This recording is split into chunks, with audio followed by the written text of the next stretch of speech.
Hello everyone, my name is Elizabeth Brown and I am here to submit my collaborative skills assessment for my master's class due on October 13th, 2024. I have my roommate Lauren and she's going to be my Hector.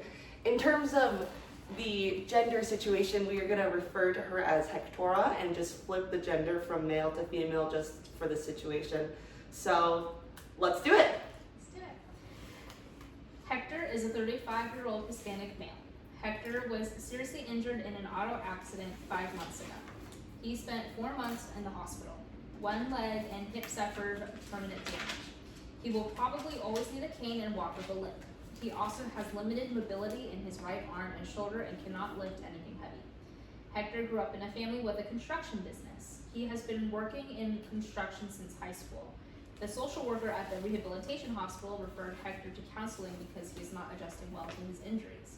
He is very depressed and angry because he cannot continue to work in his chosen occupation. Hector says, "What use am I now? I am the man in the family. I should be strong. I need to support the family. I don't want my wife to work. I don't know what I'm going to do to make a living." Hector still experiences severe pain in his shoulder and his leg. He spends a lot of time watching TV and drinking alcohol. At this point, he is not looking for work. His family has reached out to him, but he avoids interaction with his siblings and his parents because they remind him of what he no longer can do.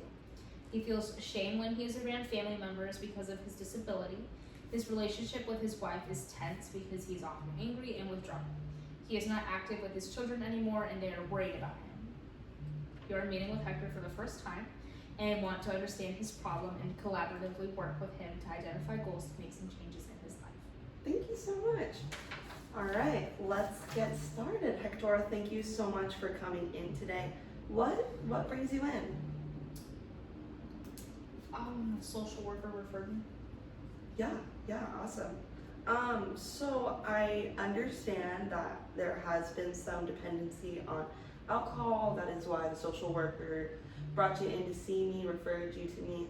So can you kind of explain to me your job? What do you do for a living right now? I've worked in construction since high school.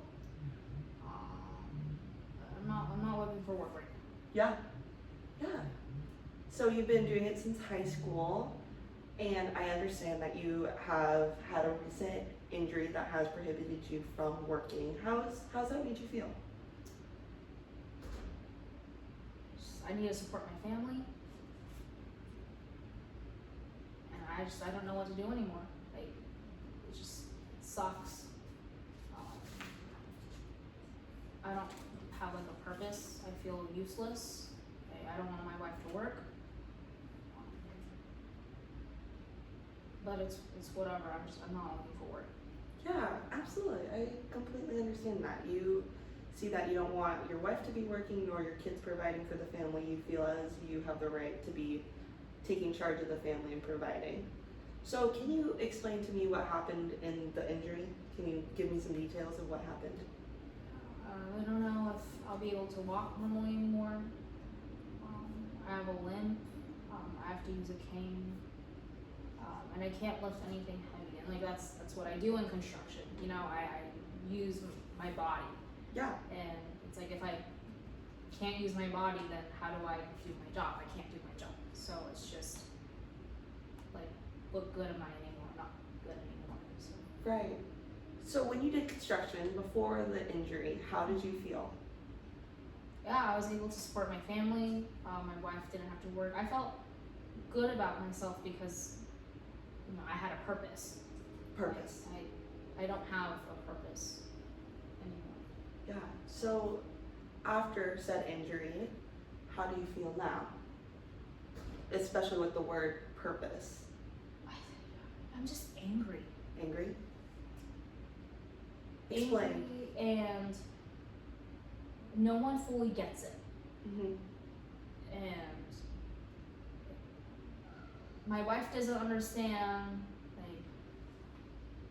My family's just overbearing, trying to help me, but I'm supposed to be the one helping them. So I'm not a man anymore. Yeah. And I don't like when I have to depend on other people. So it just frustrates me because it's it's not what I'm used to, I guess, but you know, it's whatever.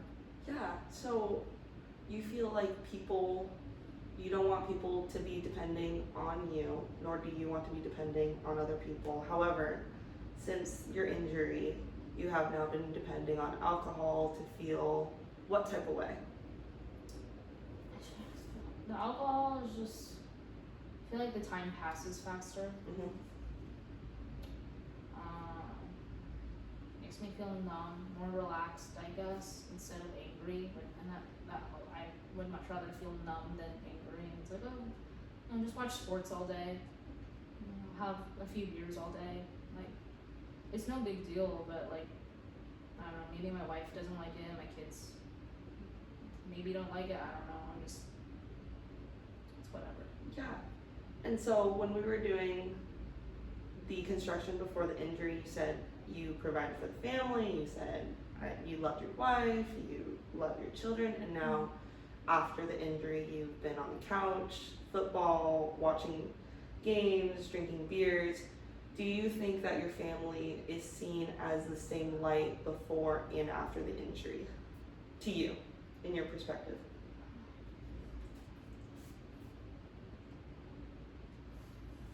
Or better question, do you think your family is in a different state, different because of what happened to you? I mean, maybe they don't like what I do, maybe they're concerned about me, but I just don't have the energy to really focus on them right now. Yeah. And like I just keep to myself, and like I said, they don't understand, so why would I give my energy to people who don't understand what I'm feeling, and like, you know. And how do you view your wife? Hi, Gina. How do you view your kids? How do you view them? I mean, I love them, they're my family, and maybe I want to get better for them. I mean, And do you think right now you're currently getting better for them? I'm still coping, you know, I'm trying to cope. I'm still grieving what happened to me, because I feel like my life will never be the same after what happened. But yeah, I think they might be the reason that I want to get better, I guess, but I don't know, I want them to understand what I'm going through first. And where do you want to, for your goals, do you want to get out of this alcohol addiction? Do you want to stay with this addiction? I know a social worker referred to you here, so this is not a personal choice for you to be here. What is your current goal right now? Quit the alcohol. Is this is what my wife wants me to do, or is this because I'm told to do so, or is this Hector wants to change?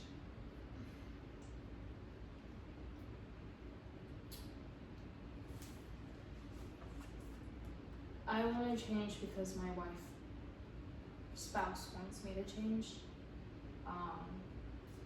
Like I said, like they're the reason that I want to get better, and yeah, I want to get better for myself too, but you know, I care about my family, my spouse, my wife,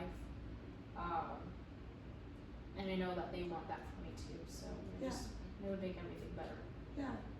With our sessions together, I want that extrinsic value to become an intrinsic value that you're progressively working toward, and instead of this is my wife's goal, this is what my social worker wants to do, this is what a court wants me to do, a judge wants me to do, I'd rather you have this as a personal goal, and rather you say, I want to quit the alcohol, I want to stop the alcohol, because as you said, that your family is very concerned with you, and it sounds like you're being very angry and that your family is distancing away from you in a way.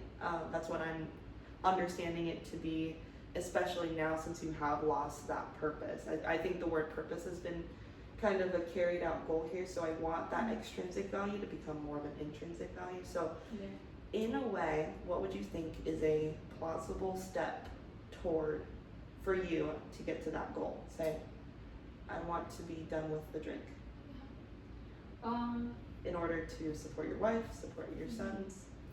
Yeah, maybe just, I think first just limiting the alcohol to maybe one drink with dinner. At least just, I think maybe instead of the 4 or 5 cans bottles that I have a day, at least just, at most once. Once. Yeah, just to, so it's not like cold turkey or whatever, but I'm starting to cut back on that, and I guess I can do it. Is this a plausible and attainable goal for you? I think so. Yeah. And I think I'll talk with my spouse, and tell her this, and I know that they'll help me, like, at least just cut back on it, maybe put it somewhere else where I can't get it, and my wife will bring me one for dinner, or I mean, I don't know, just cutting back. So. And changing gears a little bit, what are some of your favorite things to do? Set aside the football. What are some things that you like to do for fun? Because working on that limiting alcohol, there's naturally going to be I'm craving this. I want this. I need this alcohol to numb the pain. But let's go ahead and see if we can limit the alcohol use and try and exert that energy into another thing, whether that be painting, cooking, baking, sourdough starters, whatever you think. What does Hector like to do? I like spending time with my kids. There you go. Going to my kids' games, basketball, soccer, whatever. Like just being able to go and watch them, support them. Yeah, that's perfect. See, like you can, instead of hanging out on the couch, you can go to the son's football game, basketball game, whatever it may be, and you can be an active role in their life, and that'll give you a sense of drive, a sense of purpose, and yeah. So going back to our goal, limiting alcohol to one drink, it's going to be hard. However, what do you think we can do in the next few days to go ahead and start that goal?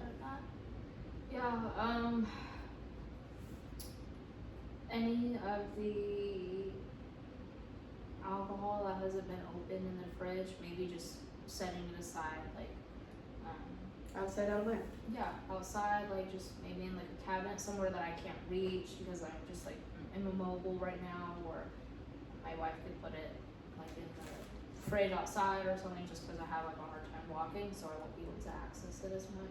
Yeah. Just moving it somewhere where I can get it. So I do have your counseling informed consent form right here in my hands, and I do appreciate you going ahead and initialing and everything.